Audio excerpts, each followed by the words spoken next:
guys, welcome back to another week of study tips, and today we're going to be talking about something that's a little bit close to my heart. You guys did request that I should write a video on how to stay motivated throughout your final years of schooling, and I personally myself have really experienced feeling motivated right down to feeling zero motivation at all. And over the last 7 years of tutoring, I've honestly seen so many different types of students, those who have stayed motivated throughout the whole year, those who have started off with heaps of motivation and just lost it completely towards the end of the year, and those who just had no motivation at all throughout the whole year. I'm going to divide this segment into two videos, this being part one, which is mostly about how to stay motivated and reasons to stay motivated, blah, blah, blah, blah, blah. And my second video is actually going to be more about my personal experience with staying motivated and in contrast, actually getting burnt out and how you can avoid that. So definitely stick around and watch that video too. Also, stay tuned for the end of the video when I'm going to announce my study guide competition winners. And if you're wondering, yes, I did dye my hair again, and yes, I love it. So what are some ways that you can stay motivated? First thing is, don't study all the time. I know you're probably thinking that this is contradictory, and you're probably thinking, well, I need to study all the time. There's just so many subjects to do. There is the impending exams at the end of the year, and it's just a massive year where there's no time to do anything else but study. This is exactly what I thought when I was in my final years of schooling, and honestly, it is not the right way of thinking. Let me tell you why. Your brain isn't designed to be switched on every single moment of every single day. You are going to have times where you're just not going to be as productive as other times, and you can't expect yourself to go to school at 8:30 in the morning, come home at around 4:30, and then just study all night long, because you need a life, okay? You can't just surround yourself only with VCE or only with the subjects that you're studying, because you're really going to hurt yourself in the long run. Make sure that you take specific evenings off. So whether it's Friday nights or Saturday afternoons or Monday nights at this particular time, you're going to stop studying. Stick by those rules that you've implemented for yourself.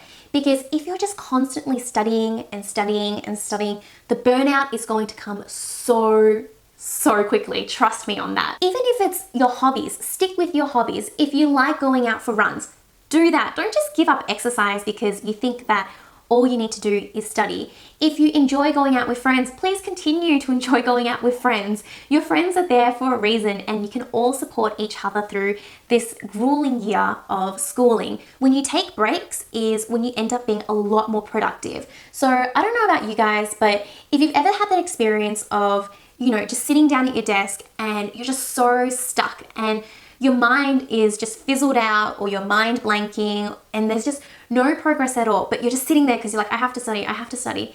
When those periods happen, let it go, give it a rest, get out, you know, get out of your room, wherever you study, do something different, even if it's watching TV for a little bit. Go on social media if you need to. Do some cooking. I don't know what you do, but whatever it is, take that break because your body is telling you that you need it. Then when you come back a few hours later, I don't know about you guys, but I know for me, my head is completely refreshed. I know that by not focusing on schoolwork for a period of time, my brain has basically like had a nap and it's recovered. It's now refreshed, it's invigorated, and it's ready to go.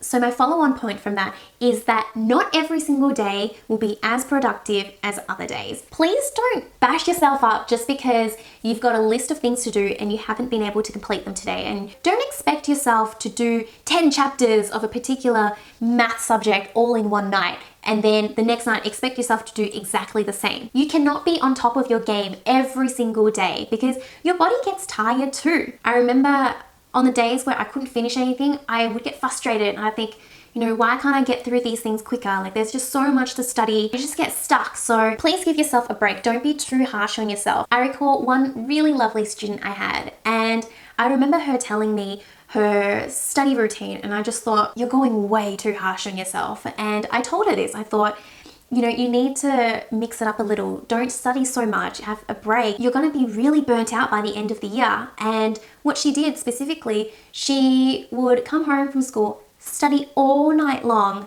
and only go to bed at around 3 or 4 in the morning, sleep for a couple of hours, and then wake up at 6 or 7 and start studying again. I was a little bit scared for her because I thought, you're going to get sick. Something's going to happen soon because you can't keep up with this type of routine.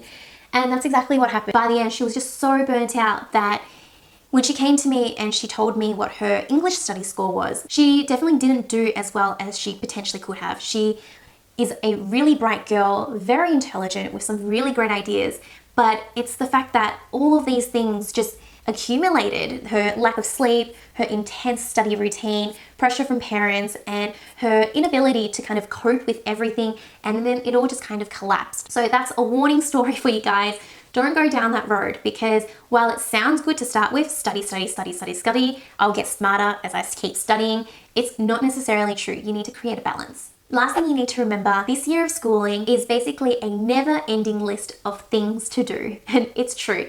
Right up until your exam, you're probably going to be thinking, okay, there's probably more I could have learned. Time-wise, you're always going to be fighting against SACs. You're always going to be fighting against assignments, tests, practice exams, whatever it is.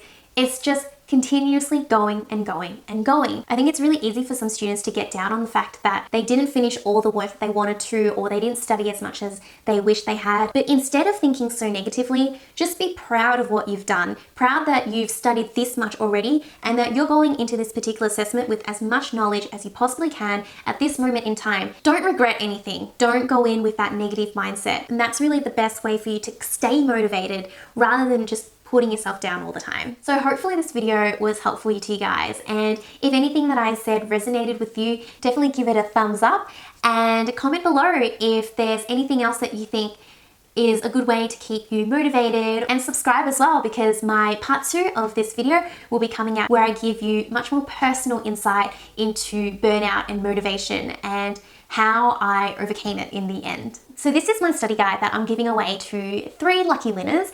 I want to say firstly, thank you so much to everyone who got in on the competition. I'm really grateful for it. However, only 3 people could win. So my winners are Stephanie Steele, Christina Tran, and Travis Cross. If you guys are still keen on getting this book, then you can definitely purchase it.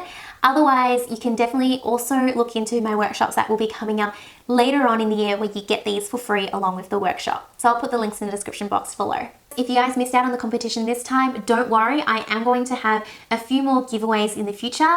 I'm not going to tell you exactly what those giveaways are going to be, but I can tell you that I'm super excited about giving some of those things to you guys. Okay, so I'll see you guys next week, and you guys are all starting school soon, so welcome back to school. Keep what I've said in mind, and best of luck for this year.